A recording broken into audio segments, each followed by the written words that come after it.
તો કાળઝાળ ગરમી વચ્ચે ગુજરાતમાં માવઠાની હવામાન વિભાગની આગાહી 3 મે થી 10મી મે સુધી ગાજવીજ સાથે કમોસમી વરસાદ રહી શકે છે। પવન અને ગાજવીજ સાથે કમોસમી વરસાદ પડવાની સંભાવનાઓ વ્યક્ત કરવામાં આવી છે। રાજ્યના કેટલાક વિસ્તારમાં કરા પડવાની પણ શક્યતા વ્યક્ત કરાઈ છે। તો હવામાન વિભાગ અને હવામાન નિષ્ણાંતની આ આગાહી સામે આવી છે। ઉત્તર ગુજરાત, કચ્છ અને સૌરાષ્ટ્રમાં અસર થશે, હવામાનમાં પલટો આવશે। પવન અને ગાજવીજ સાથે કમોસમી વરસાદ રહી શકે છે। રાજ્યના કેટલાક વિસ્તારોમાં કરા પડવાની પણ શક્યતા વ્યક્ત કરાઈ છે। તો હવામાન વિભાગ અને હવામાન નિષ્ણાંતની આગાહી સામે આવી છે, જે ખેડૂતોને ચિંતિત બનાવી રહી છે। તો રાજ્યના અલગ અલગ જિલ્લામાં કમોસમી વરસાદ રહી શકે છે।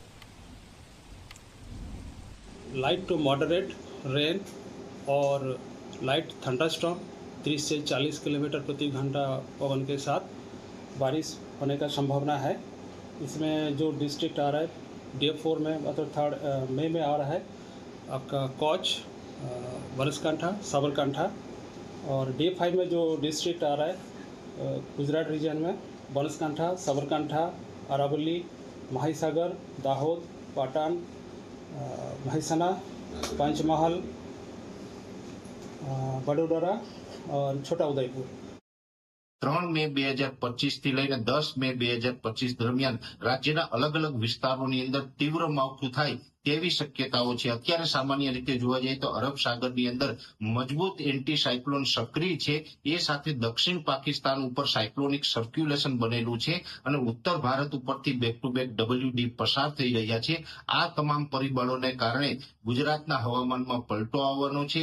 ગુજરાતના સરફેસ લેવલ ઉપર એક અસ્થિરતા બની રહી છે અને આ અસ્થિરતાને કારણે 3 મે 2025 થી લઈ અને 10 મે 2025 દરમિયાન રાજ્યના મોટાભાગના વિસ્તારોની અંદર માવઠાના વરસાદ પડશે અને અમુક જગ્યાએ કરા પડવાની પણ શક્યતાઓ દેખાઈ રહી છે।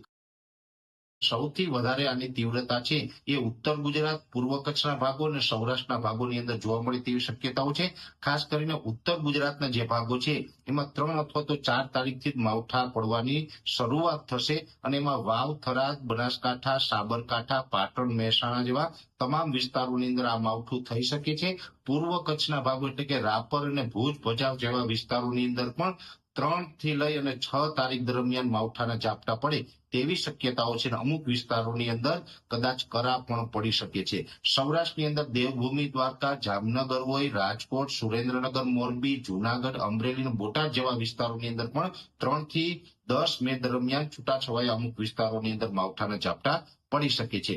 એ સાથે મધ્ય ગુજરાતના અમદાવાદ, ગાંધીનગર, અરવલ્લી અને દાહોદ, ગોધરા અને મહીસાગર જેવા વિસ્તારો છે કે એમાં પણ 5 મે 2025 થી લઈ અને 10 મે 2025 વચ્ચે તીવ્ર માવઠું થાય તેવી શક્યતાઓ છે।